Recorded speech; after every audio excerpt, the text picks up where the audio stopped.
બુલેટિનમાં આપનું સ્વાગત છે। સ્વામિનારાયણ અક્ષરધામ ખાતે અભૂતપૂર્વ સંત સંમેલન યોજાયું। દિલ્હી સંત મહામંડળ રાષ્ટ્રીય રાજધાની ક્ષેત્રની રજત જયંતિ ઉજવણી અને અક્ષરધામ મંદિરની દ્વિદશાબ્દીની ઉજવણી નિમિત્તે સ્વામિનારાયણ અક્ષરધામ ખાતે અભૂતપૂર્વ સંત સંમેલનનું આયોજન કરવામાં આવ્યું। કેન્દ્રીય રાજ્યમંત્રી હર્ષ મલ્હોત્રા અને સાંસદ મનોજ તિવારી હાજર રહ્યા। 400 સંતો, મહંતો, મહાત્માઓ અને મહામંડલેશ્વરોએ સાચા સંતત્વ, રાષ્ટ્રીય એકતા, પરસ્પર પ્રેમ, આધ્યાત્મિકતા અને ધાર્મિક પરંપરા પર ચર્ચા કરી। પ્રમુખ સ્વામી મહારાજનું પ્રેરણાદાયી સૂત્ર પરસ્પર પ્રીતિ પ્રસરાવે તે ધર્મનો ઉદ્ઘોષ ધર્મ પરિષદ કરવામાં આવ્યો। સનાતન ધર્મના તમામ સંપ્રદાયો વચ્ચે એકતા, સૌહાર્દ અને રાષ્ટ્રમાં શાંતિ માટે વૈદિક પ્રાર્થના। દિલ્હી સંત મહામંડળ રાષ્ટ્રીય રાજધાની ક્ષેત્રની સેવાના 25 વર્ષ પૂર્ણ થવા પર ભારતીય સંસ્કૃતિ અને આધ્યાત્મિકતાના કેન્દ્ર એવા સ્વામિનારાયણ અક્ષરધામ મંદિરમાં ઐતિહાસિક રજત જયંતિની ઉજવણી કરવામાં આવી હતી। આ કાર્યક્રમમાં 400 સંતો, મહાત્માઓ અને મહામંડલેશ્વરોએ ભાગ લીધો હતો અને સાચા સંતત્વ, રાષ્ટ્રીય એકતા, પરસ્પર પ્રેમ, આધ્યાત્મિકતા અને ધાર્મિક પરંપરા વિશે ઊંડાણપૂર્વક ચર્ચા કરી હતી।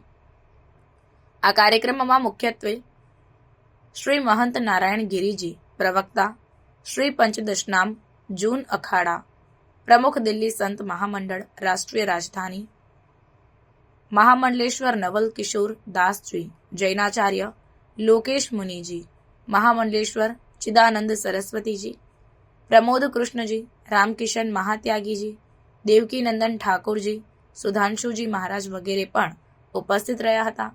આ સંત સંમેલનમાં ખાસ કરીને કેન્દ્રીય રાજ્યમંત્રી હર્ષ મલ્હોત્રા અને સાંસદ મનોજ તિવારી હાજર રહ્યા હતા। ઉલ્લેખનીય છે કે આ વર્ષ સ્વામિનારાયણ અક્ષરધામ મંદિરના દ્વિદશાબ્દી વર્ષ તરીકે ઉજવવામાં આવી રહ્યું છે।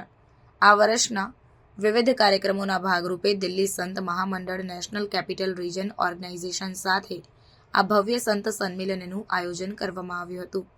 આ કાર્યક્રમમાં BAPS સંસ્થાના વર્તમાન પ્રમુખ અને વિશ્વ આદરણીય ગુરુ પરમ પૂજ્ય મહંત સ્વામી મહારાજના આશીર્વાદ પણ પ્રાપ્ત થયા હતા।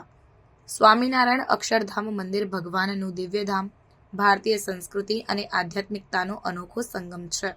આ મંદિર હિન્દુ સનાતન ધર્મના પ્રાચીન સિદ્ધાંતોની સાર્વત્રિકતાનો અનુભવ કરવાની તક પૂરી પાડે છે। આ વિશાળ મંદિરના સર્જક પ્રમુખ સ્વામી મહારાજની પ્રાર્થના કે આ સ્વામિનારાયણ અક્ષરધામમાં દરેકને જીવન નિર્માણ કરવાની પ્રેરણા મળે અને દરેકનું જીવન દિવ્ય બને, આ મંદિરના દરેક પાસાઓમાં પ્રતિબિંબિત થાય છે। સભામાં આ પ્રેરણાને જીવંત કરવા માટે મહંત મહામંડલેશ્વર નારાયણ ગિરિજીએ પ્રમુખ સ્વામી મહારાજના સૂત્રોને સ્મરણ કર્યા।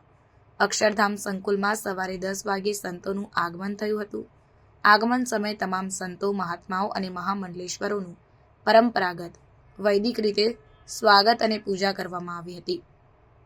પ્રમુખ સ્વામી સભા ભવનમાં દીપ પ્રાગટ્ય અને વૈદિક મંત્રોના જાપ સાથે કાર્યક્રમની શરૂઆત થઈ હતી। આ સમૂહ સ્વસ્તિ વાચને સભાને પવિત્રતા અને આધ્યાત્મિક ઉર્જાથી ભરી દીધી। સ્વામિનારાયણ અક્ષરધામના સંતો પૂજ્ય ધર્મવત્સલદાસ સ્વામી, પૂજ્ય ભદ્રેશદાસ સ્વામી, પૂજ્ય મુનિવત્સલદાસ સ્વામી સહિત મંચ પર ઉપસ્થિત મહેમાન સંતોએ પરસ્પર પ્રેમ અને સદભાવના વિચારો રજૂ કર્યા હતા। સભામાં આધ્યાત્મિકતા, સાધુતા, પ્રેમ, ભારતીય સંસ્કૃતિ, દેશભક્તિ અને સદગુણોનું મહત્વ વિશે ચર્ચા કરવામાં આવી હતી। સભામાં ઉપસ્થિત સંતો મહાત્માઓએ સનાતન ધર્મના તમામ સંપ્રદાયોમાં એકતા, સૌહાર્દ અને સહિષ્ણુતા એ ભારતની સંસ્કૃતિ અને ધર્મનો આધાર છે તેવો સંદેશ આપ્યો હતો।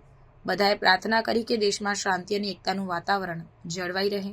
આ સંત સંમેલનના સમાપન બાદ અક્ષરધામ સંકુલમાં ઉપસ્થિત સંતોએ ધ્વજા લહેરાવી સેવા માટે નવી એમ્બ્યુલન્સનું લોકાર્પણ કર્યું હતું। આ એમ્બ્યુલન્સ 13 જાન્યુઆરી 2025થી પ્રયાગરાજમાં યોજાનાર મહાકુંભ માટે સેવામાં મોકલવામાં આવશે।